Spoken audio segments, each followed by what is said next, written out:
কয়েকদিনের টানা বৃষ্টিপাতে তিস্তা নদীতে পানির স্তর বাড়তে থাকায় শনিবার রেড অ্যালার্ট জারি করেছে ভারতের আবহাওয়া অধিদপ্তর। ইতোমধ্যে সিকিমের মাঙ্গান, গিয়ালসিং ও সোরেং জেলাগুলোতে বন্যা ও ভূমিধসের সংখ্যায় রেড অ্যালার্ট জারি করেছে ভারতের আবহাওয়া অধিদপ্তর। গ্যাংটক জেলা ম্যাজিস্ট্রেট এক জরুরি গণবিজ্ঞপ্তিতে সবাইকে সতর্ক থাকার আহ্বান জানিয়েছেন, তবে আতঙ্কিত না হতে অনুরোধ করেছেন।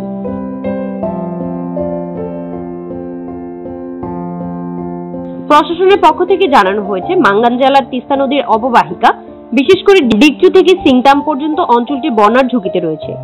স্থানীয় দুর্যোগ ব্যবস্থাপনা টিমগুলোকে সর্বোচ্চ প্রস্তুত থাকতে বলা হয়েছে। এদিকে ভারতের উজানের পাহাড়ি ঢলের প্রভাবে বাংলাদেশ অংশেও বাড়ছে তিস্তার পানি। পানি উন্নয়ন বোর্ড জানিয়েছে, আগামী 3 দিন পানির স্তর আরো বাড়তে পারে। লালমনিরহাট, কুড়িগ্রাম, গাইবান্ধা, নীলফামারী ও রংপুর জেলার তিস্তা তীরবর্তী এলাকাগুলোতে দেখা দিয়েছে নতুন করে বন্যার সংখ্যা।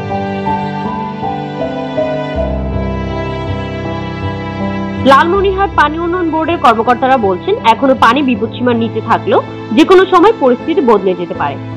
রংপুর আবহাওয়া অফিস জানিয়েছে, দক্ষিণ পশ্চিম মৌসুমী বায়ুর অগ্রগতির কারণে 1 জুন পর্যন্ত এই অঞ্চলে বৃষ্টিপাত অব্যাহত থাকতে পারে।